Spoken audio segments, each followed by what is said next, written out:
Hello, everybody. Welcome to another episode of As You Know with yours truly, Aaron Evernham. Today, I'm going to sit down and chat with the crew chief of the number 83, James McFadden's car, and also longtime Kane Racing employee, friend, family. I think he at one point was general manager, competition director. No matter what, he is an important, integral part of KKR, and I'm really excited to sit down and talk to him about all things throughout his career. He's had the chance to work with some of the best in the business, and we will get him on here shortly. Perfection isn't easily achieved. It takes hard work, dedication, and perseverance. Through their commitment to excellence, Sage Fruit Company has been supplying customers with the best tree fruit in the Pacific Northwest for over 3 generations. They work hard on the farm, in the packing facilities, and with their retail partners to provide consistent, high-quality apples and pears all year long. Look for Sage Fruit at your local grocer.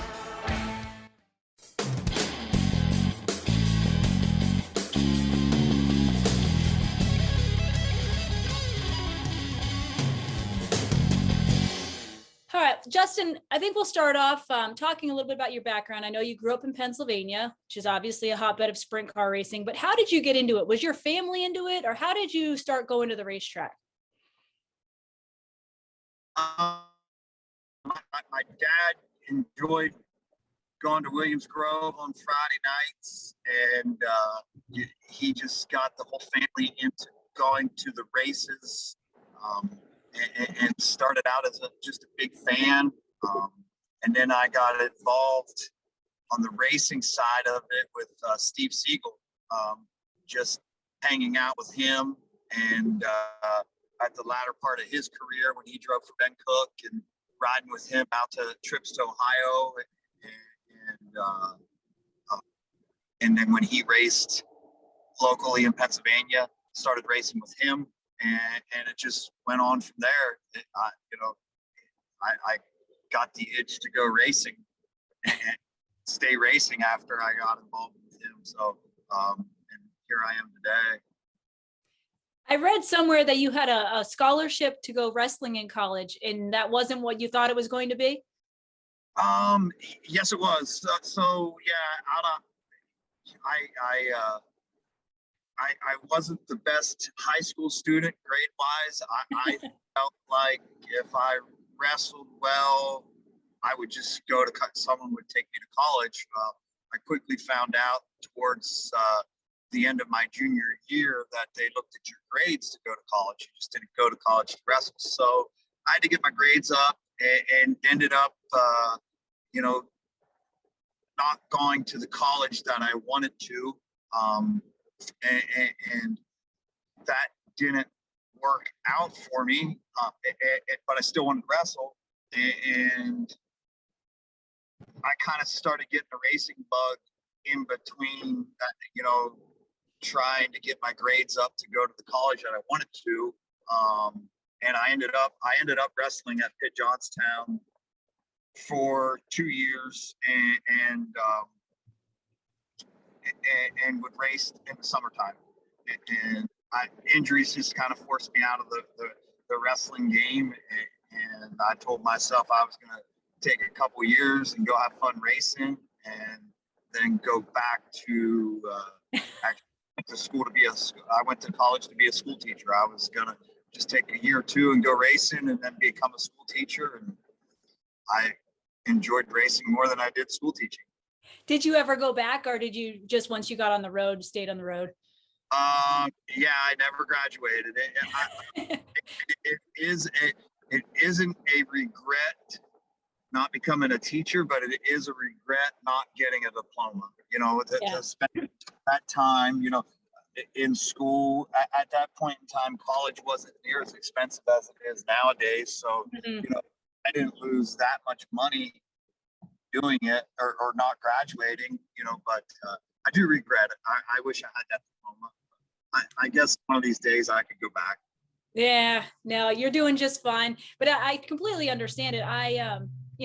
did get my college degree, and thankfully the university was sponsoring me. Otherwise, I don't think I would have stuck with it. So I'm glad I did, but I had the motivation of they were paying some of the bills. So, so you went on the road racing. That's an education right there. You were how old? 18 or 20? Yeah, I went on the road. My first full-time job, Steve Siegel helped me get it. Actually, he was the crew chief on Tim Hughes's 94 car. And that was my first full-time job, working with him and Joey Saldana. And I was 18 years old. And that was pretty cool. And then, like I said, college and wrestling was kind of in between that. And I helped Steve out. My first real full-time job while I was at Johnstown was I started working with Mike Cool on Warren Johnson's U2 car. Keith Kaufman was driving that. And shoot, I think that ended up being 1996, maybe 95, 96, something like that. I worked for them for 3 years. And that was my first full-time job. I really, Mike Cooley's he's since passed on, but he was a great guy. A very misunderstood individual. Him and I had a blast together. I learned so much from him.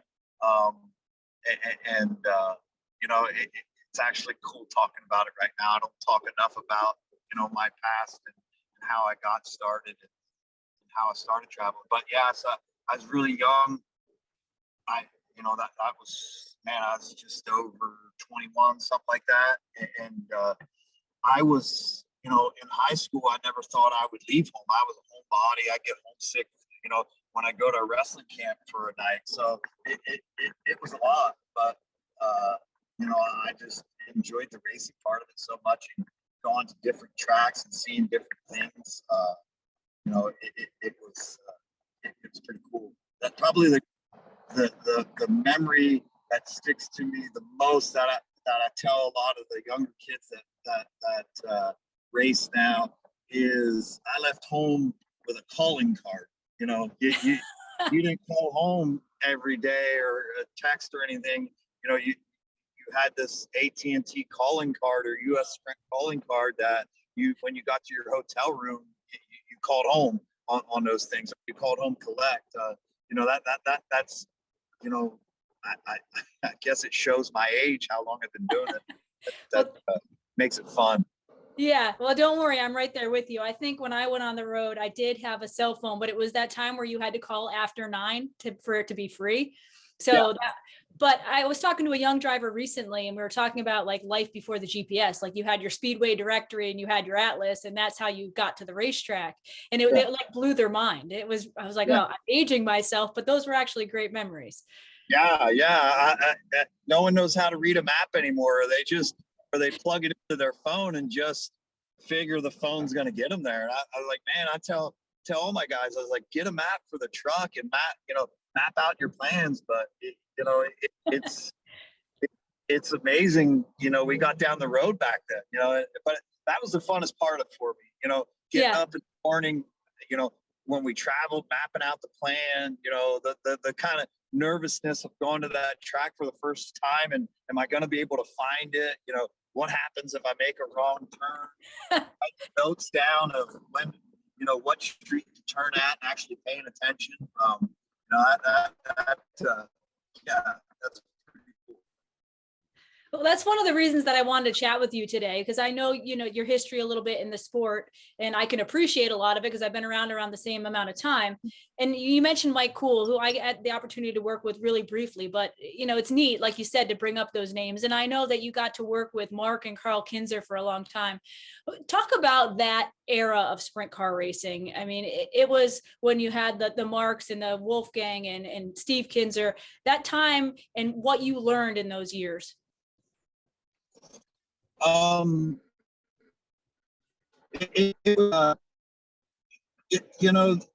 It's crazy how things were so different, but yet they're the same.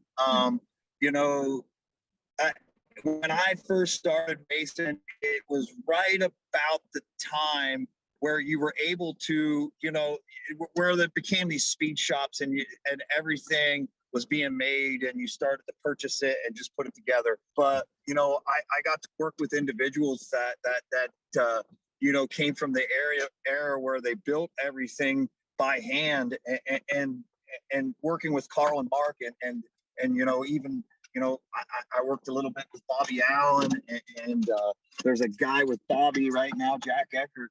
I learned a lot from him, and those guys were just pioneers that built. They built everything by hand. That they were given a bunch of raw materials, and in a couple months, race season came along, and here they had a finished product, and that was pretty cool. It at that time too, it was before it was before all the corporate sponsors. So the race teams, there was a different camaraderie between the race teams where everybody kind of stayed and traveled together, and really helped one another out. Not that they don't do that now in the work area or whatever, but it was nothing to be parked in a hotel parking lot, and if someone had engine trouble the night before, all teams were together and just helped each other out. I think we're losing you a little bit. Aha. Oh no, it's not you, Aaron. It might be me. Back now. Am I back now? Yeah. Can you hop on Wi-Fi, or is it? Yeah, you're good. Yeah, I just jumped on my Wi-Fi. I'm Okay. sorry. That's all right. No, it's all good. I just didn't want to miss any of the good stuff. Yeah. So back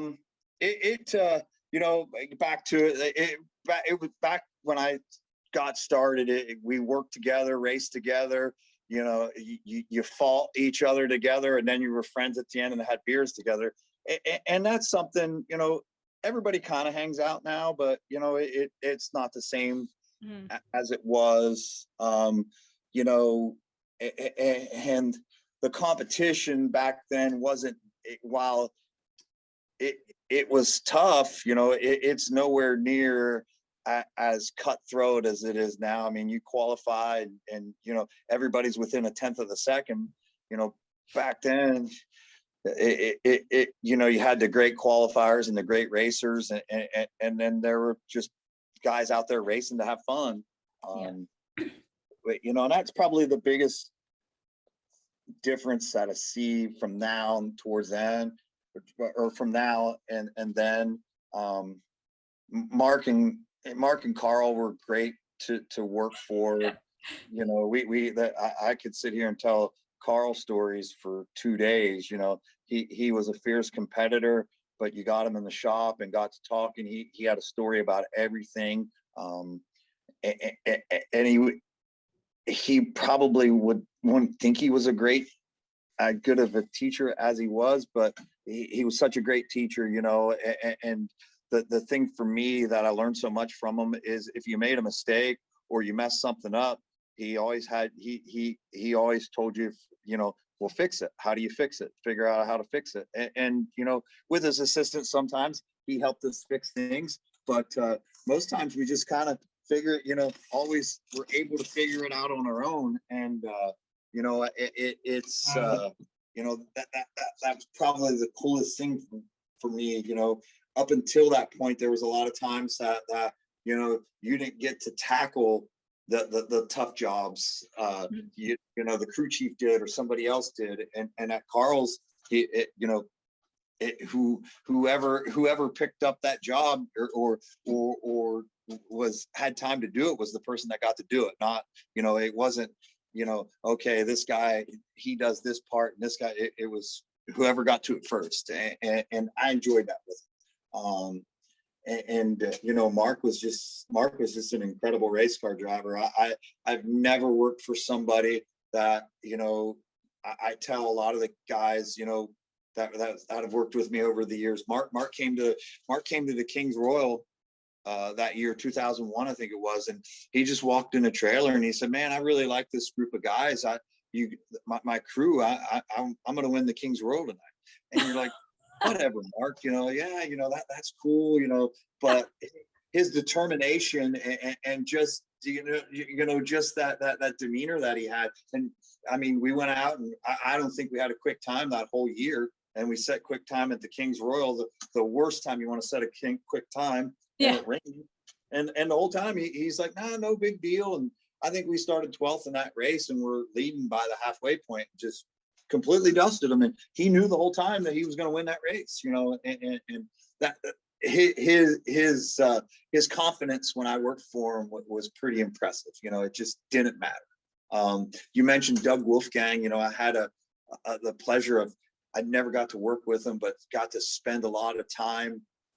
Me and Ricky, when I worked for Ricky Warner, and Kevin Gobrecht was out on the road with, actually my brother was out on the road at that same time, and we spent quite a bit of time at Doug Wolfgang's, and the stories he told, and just how he helped Kevin Gobrecht on his racing journey, and just sitting there and listening to Doug talk about his past and how to, racing cars and how to stay physically fit. Doug was really physically fit when he raced, and that was how he felt he was going to outrun everybody, being physically fit and being, more, mentally fit than the other drivers. And he really prided himself on that. And it was fun to, it was fun to listen to a guy like that. And then just a guy, he'd talk about all that at the same time he was building race cars at that point in time, and just watching and learning his fabrication skills, and just paying attention to how good he was with his hands. It's just really impressive.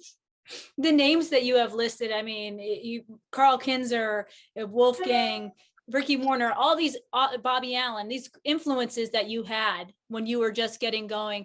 Who do you think had, or who are some of them that had the biggest impact on you? Maybe a style of the way they worked, or who knows, personality, how they worked with the driver. Who were the biggest influences on you? Well, all those guys had, it's tough to single out who had the biggest influence on me. They all at different points in my career had a different influence on me. I guess, each one of them had their own little thing. Ricky and I started semi at the same time. Ricky was a sign painter and really good friends with Kevin Gobrecht, and racing micro sprints back in the Pennsylvania scene, and you just couldn't beat Kevin Gobrecht, and we were all buddies, and I probably have the most memories with Ricky, just because he and I both worked for Tyler together, and we were just a bunch of, lack of better words, just a bunch of dumb kids out racing. And I had so much fun that year with him, and he was the crew chief, and I guess Ricky never worried about anything, and always wanted to, it was okay to try something, and we were always learning something every night, so that was cool. Working with Bob, I helped Bob out, off and on just a little bit, but just, he was, at the point in time that I was involved with Bob was when his career, towards the end of his career, and it was just, cool to listen to his insight, and still to have him out here today. He's such a father figure to me, to sit, Bob's one of the few people that I like to go sit down and just have a conversation with her and talk whatever about, and I know that we keep secrets from each other, but we just don't, it's not, we don't lie to each other. We just choose not to talk about that, or talk about something else, and are very honest with each other, and I like that. I like that, and I always have with Bob. And Jake's got that same Bob in him, and that's what I love about that whole group. Carl was great. That's what I mean. That their influences, all their influences are so strong at that point in time. I guess the coolest part, or the best part I got to work with Carl when he was on top of the world, and kind of when he was when they weren't on top of the world anymore, and just watching and paying attention to how he navigated through all that. He, you know, at the worst of times and the best of times, was pretty special to me. You know, and you know, you can't. And it's one thing that I tell my wrestlers today: the one thing that we can't control and we don't have enough of is time. You know, and it's how you man and watching that time, you know, through that period of time that I was with Carl, watching that all happen and how that unveiled and how he handled it. You know, that taught me a lot about life, more than a lot about racing, but a lot about life too. You know, like there's gonna be a day that you know you fall from the top or fall from grace, and how you handle it. You know, there's still you still have life left, and live it. And that was probably the single biggest thing about Carl that I appreciated. You know, and watching that happen and that transition. But yeah, it's just, I don't know. I've just been very fortunate to be involved with all those, you know, those legends of the sport, and actually got to work with them or work beside them. You know, I guess I'm pretty spoiled in that respect. Well, it's neat because, like you said, you took bits and pieces from all of them. Probably you mentioned transitions, and you know, I think you and I have been around to see the Steve Kinzer era of the World of Outlaws, and we kind of saw Donnie's era almost. Maybe it's not done, but now you have Brad winning championships, and you've got a lot of young drivers. How has that been for you to see, and how have the drivers? You talked a little bit about how the teams have changed and the atmosphere has changed a little bit, but how have the drivers changed? You talked about Wolfgang with, you know, worried about fitness. Well, he was probably the only one that was really worried about fitness back then. You know, it just seems like now there's this crop of young guys that are just on the gas, and maybe that's how it's always been, but we've gotten to see the kind of the changing of the guards over the years. I don't know if it's a lack of respect or what that is, but you know, when I started racing, you know, Steve Kinzer was a god, and Steve Kinzer was kind of a god to you know, or you know, commanded that sort of respect when he and I felt the same way. You know, love him or hate him with Sammy and Doug and Dave Blaney and Mark. You know, that there was kind of I don't want to call it respect factor, but you know, just you know, I'm gonna race him how he would race me, and you know, and I don't see that as much now, you know, and you know, Donnie's the last of that era, you know, where Donnie is such a clean racer, and you know, he would never think that this words would come out of my mouth, but I enjoyed watching how he raced and how he always gives someone room. You know, you don't see that anymore, you know, especially with the younger they get. It's, I'm coming through at whatever cost. You know, it doesn't matter if I'm wearing everybody out, and we go back to our trailer, and you know, there might be words, but there's never a fisticuffs. You know, I think that's what's probably changed the most. You know, if you went and took Steve Kinzer out, you know, there's a fairly realistic chance that you might, you know, if it happened a couple times, you know, you might get your teeth knocked out, you know, and that doesn't happen anymore. And it's just the era that we're in and where we're at. And the you know, these kids are ultra talented, and everybody can get the same caliber of equipment. You couldn't get back then, you couldn't get the same kind of equipment. You know, if you have the money, you can get the same equipment that Brad Sweet has right now. Now you need to find the right people to work on them, but you can get that equipment. So everybody kind of has speed where you didn't have that back then. So that's something that's a lot different. I enjoy this era right now, because you just never know what's going to happen. You know, I mean, I still feel like there's there's a group of outlaw cars that you know, a handful of them that show up every night that had, you know, that like you're unloading and you're like, man, I got a chance to win.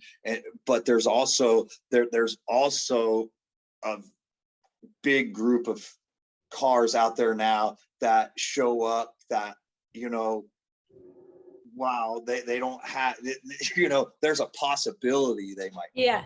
like, hey man, like it's not like, where did this guy come from? It's like, yeah, you know, he's fast, he's got speed. You just, you know, Yeah. you just never know. There's a lot of cars out there that are fast one night and then they're not even making the show the next night. And you know, that's what I see different, you know, and you know, like I said, I don't think it's the lack of respect. I just think it's everybody has the same amount of speed, and some nights when they have it, you know, that they're going to win at any cost. They you know, Yeah.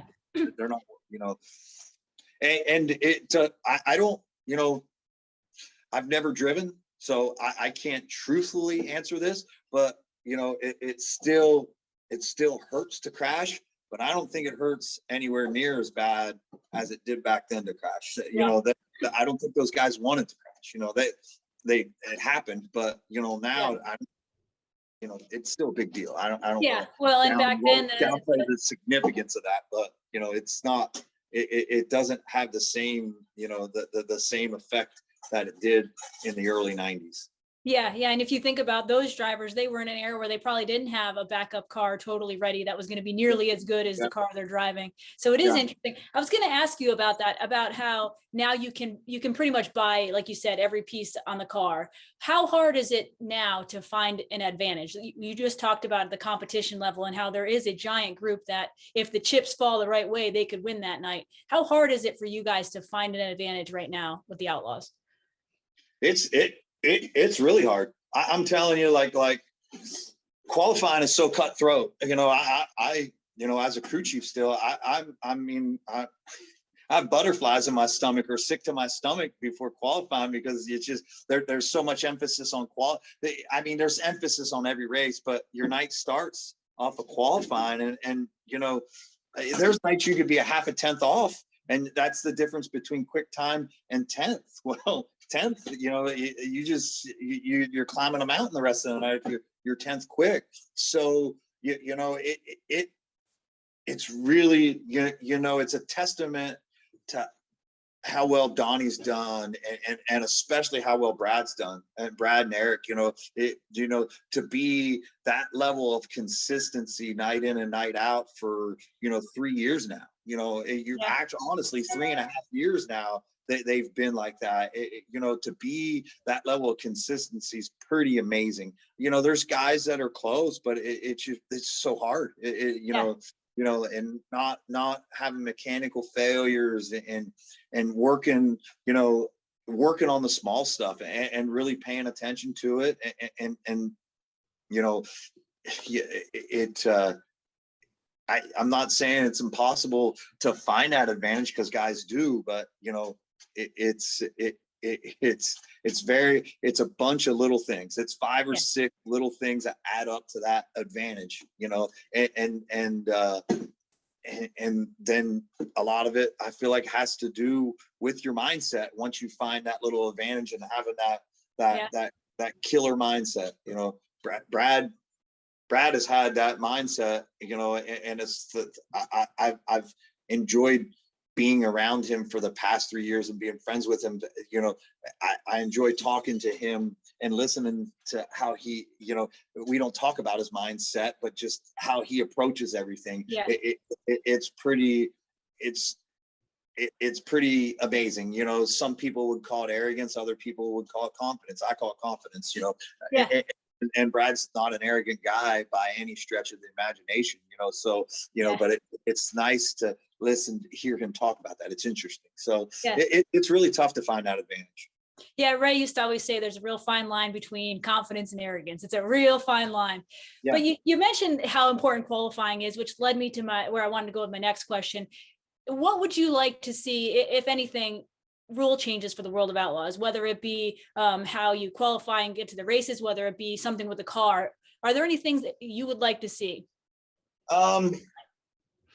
You know, I'm very content with our format. You know, Yeah. I don't want to be complacent because you always got to keep working to get better and promoting your series and getting fans in the stand. But I'm very content with our format. You know, it's easy to follow. I feel if you bring a first time fan, they know everything that's going on, and I like the fact that it promotes hard work and it promotes, you know, the best and winning and doing your job. So I'm content with that. You know, I'm always, you know, that nothing's ever safe enough. You know, if that's the changes that I could see, you know, I don't enjoy going to new tracks that the safety standards aren't where they should be. I understand, you know,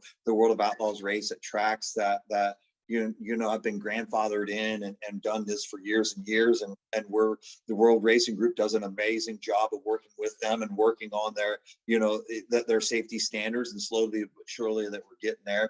But it is frustrating as a mechanic. And as a person looking out for your owners and drivers' best interest to go to some of these tracks, and you're like, wow, why are we here tonight? You know, this is the track, you know, and you know, there's two sides to that, every story and everything, and we got to race and we got to do this and that. But at what point do you just say, hey man, we're going to take this night off, and this track doesn't meet our safety standards, and maybe not put it on the driver or the teams as much as we do. And that being said, I'm not bashing racetracks. No, and I think you have a really valid point.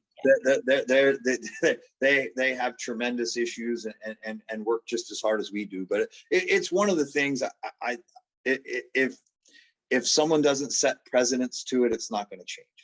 And I mean, there's slow change to it, but you know, the World Racing Group is that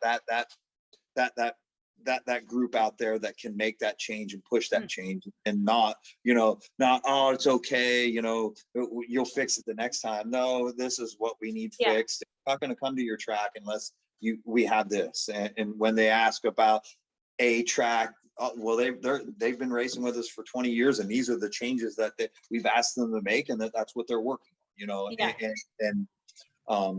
That's probably, you know, other, you know, rule changes as far as his cars and this and that. I mean, I'm sure there's something I'll get off the phone here and say, man, I wish I would have said that.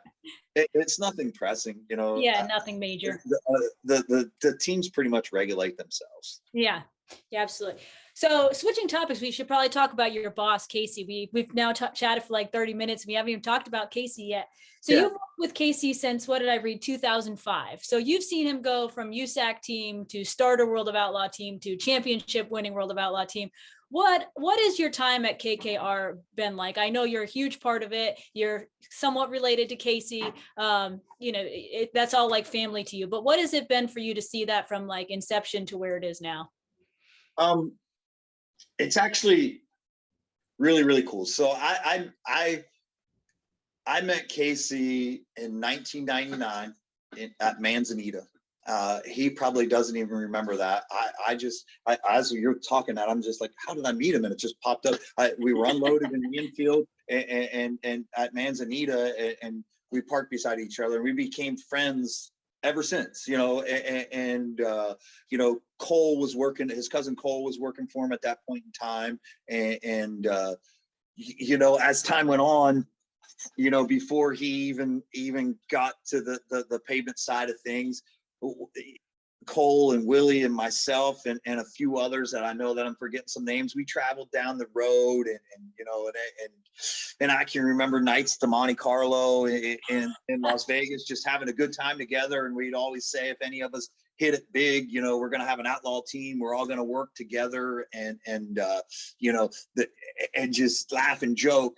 And you know, and Casey had this opportunity. And the craziest thing to me is just this guy's love for sprint car racing. I mean, when I came down here in 2005, I had been down before working on some cup cars and some stock car stuff. And Casey asked me to come back down. And at that point, I think it was just me and Willie and Kevin Cardoza that were there. And Cole helped out part-time. Right? And actually, I feel like that summer we raced with you a little bit on the Silver Crown stuff, which I really enjoyed. But Casey's passion was to how are we going to form this outlaw team, and you know, he drove around in a little red Dodge Ranger and lived. I remember that.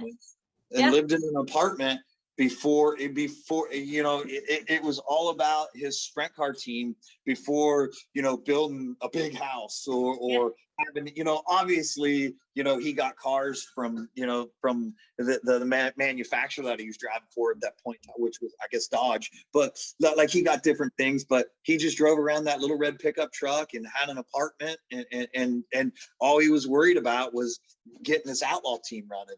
And you know, he does, I guess, but I don't think he'll ever realize the impact that he's had on my life to make me better of who I am in racing, you know, how he's taking care of myself and my family, and but just more than just the sheer drive to try and become the best at sprint car racing. You know, unfortunately he never won a championship as a driver, but he's one of the few individuals that have ever been around that just has that championship mindset, and it's why his teams win outlaw titles. You know, everybody thinks, you know, off the top of the head, you know, there's 3 titles with Brad. Well, it's easy to forget that Darren won one. You know, and probably the toughest thing to swallow for us is all those years we were so extremely close with Joey, you know, and injury or just things went wrong, you know, and just learning from that and never giving up and learning from your mistakes and how you're going to get better. I tell you what, I can't thank him enough, and it's why I still work here. I mean, I don't know too many people that, you know, especially in sprint car racing or in racing, works a long way, but it's just my sheer love of working with him and working in this environment and just the drive to help everything become better and you know, kind of instilling his championship mindset in everybody. And it, you know, he's an amazing boss. He you know, he thinks about everybody else before himself, and you don't find people like that. You don't find car owners that are hands-on and want to learn how to go faster and help us go faster, you know, and you know, I say all that, and it hasn't always been sunshine and roses, but that's part of it. You know, that's part of it. You know, we have fun together. We have fun fighting. We have fun. You know, it's just been an unreal journey. You know, I don't ever want it to stop, but it goes back to that time thing. Someday time's going to catch up to us. I hope not soon. You know,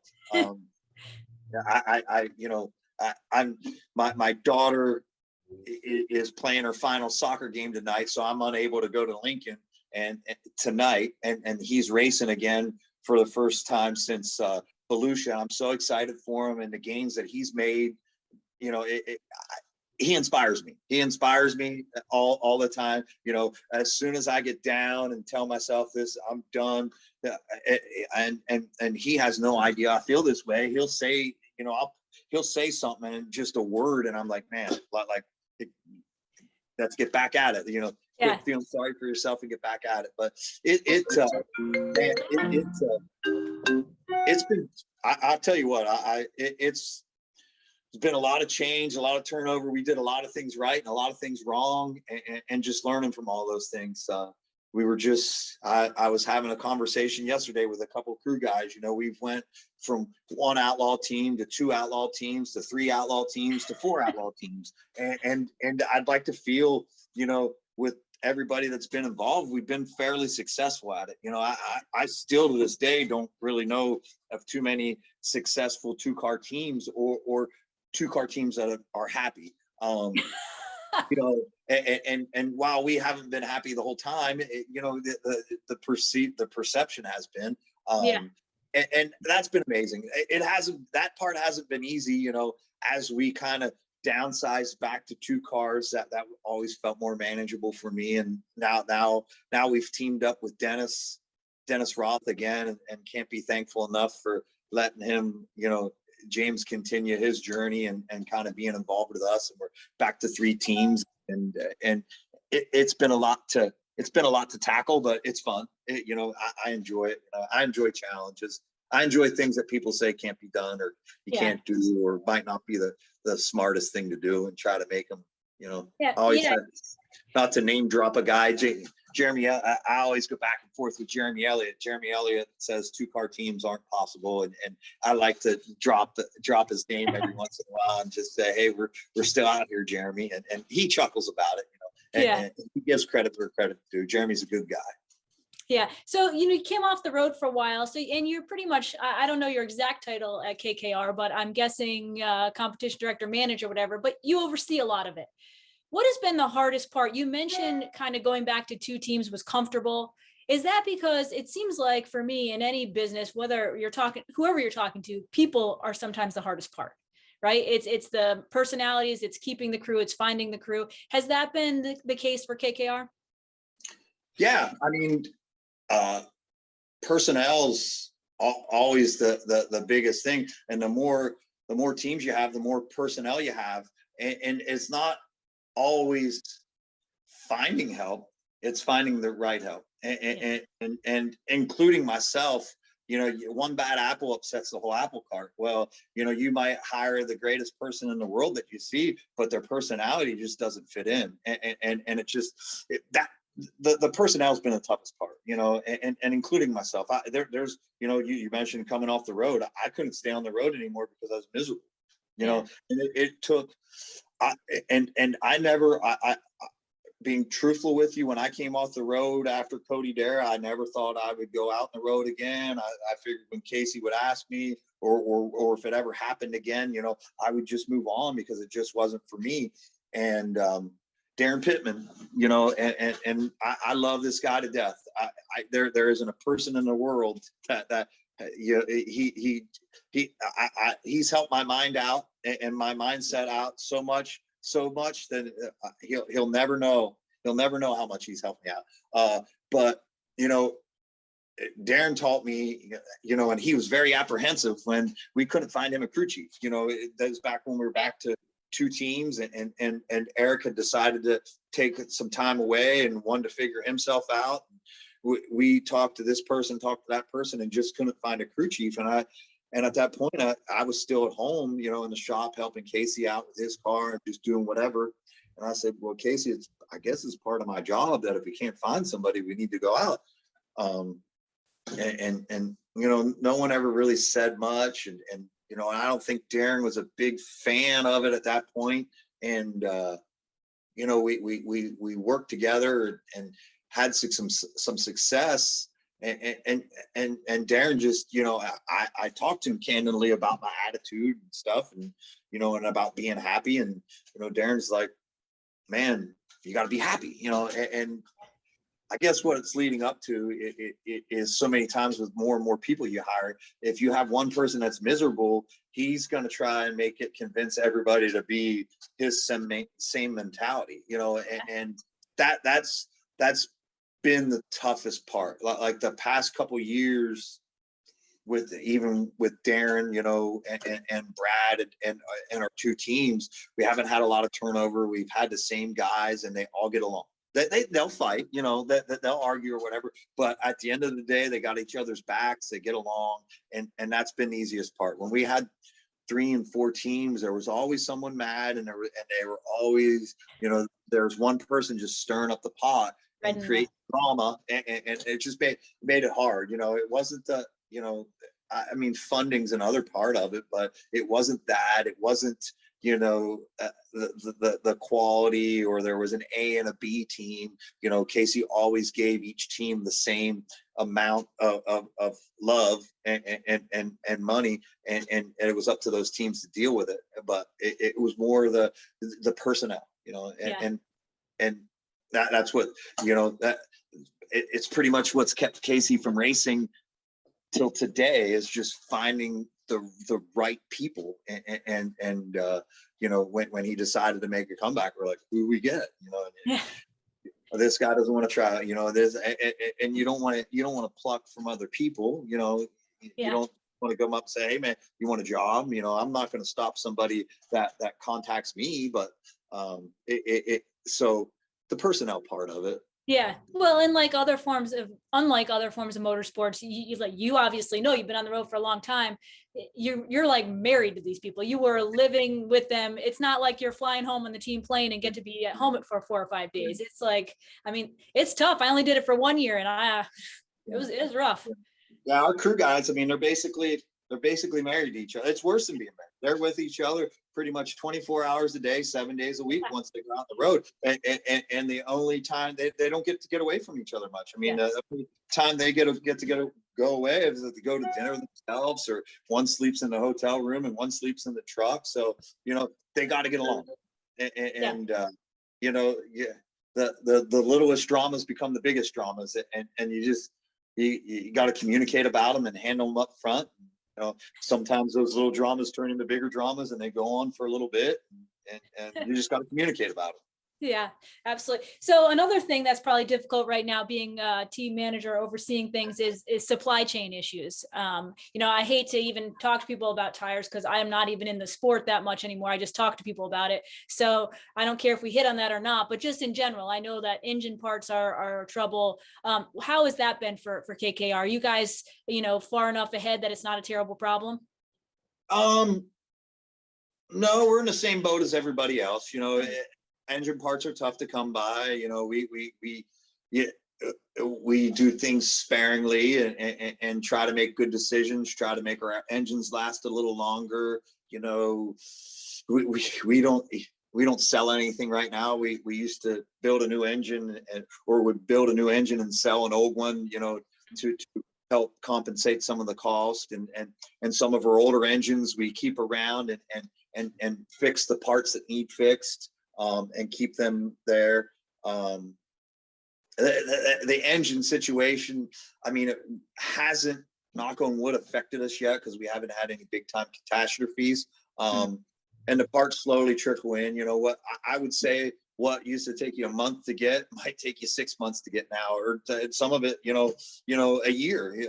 And it's not, you know, it's everywhere from the suppliers being able to get their materials to just being so back ordered that they can't keep up, you know. So yeah, and you know, I don't know, I don't surf too much into the tire thing, you know. Is it, you know, what the true issue is? You know, there's a lot of conspiracies out there.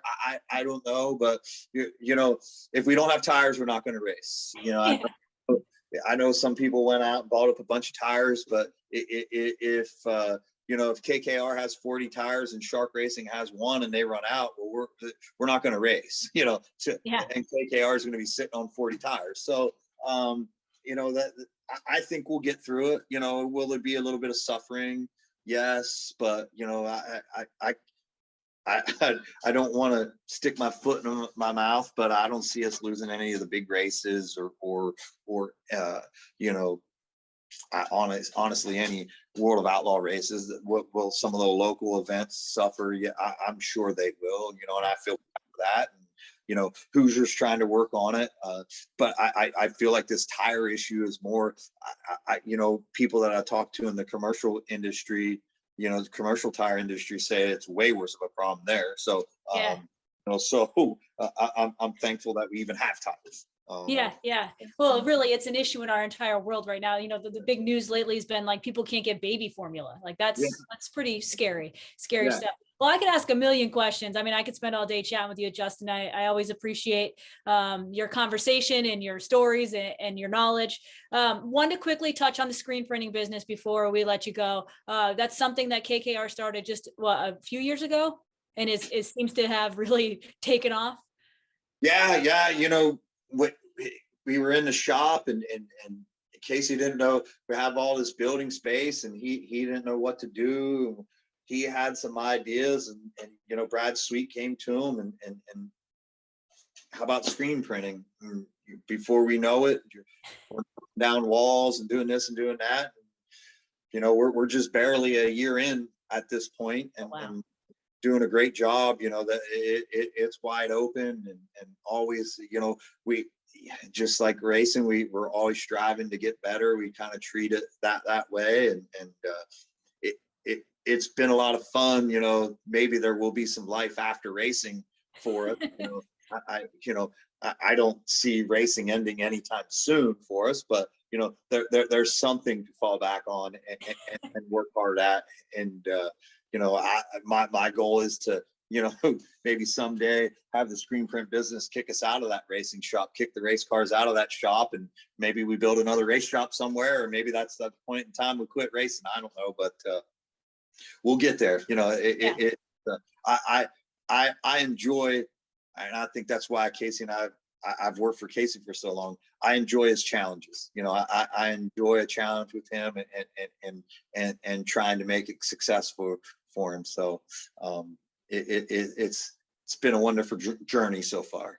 It sure sounds like it. And we definitely wish you the best of luck in the rest of the season and so on. Wanted to do a quick little rapid fire with you before I let you go. Just some quick questions. What's your favorite racetrack food? I don't eat at the racetrack. At all? You don't eat at the No. racetrack?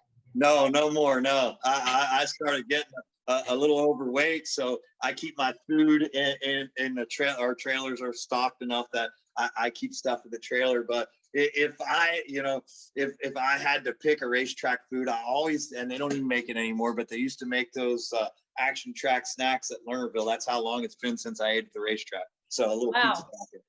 All right. What's your favorite truck stop? Well, we had pilot cards for years and years and years, so it's we've kind of been married to pilots. But as a kid, I enjoyed going to the one in Iowa, the Iowa 80.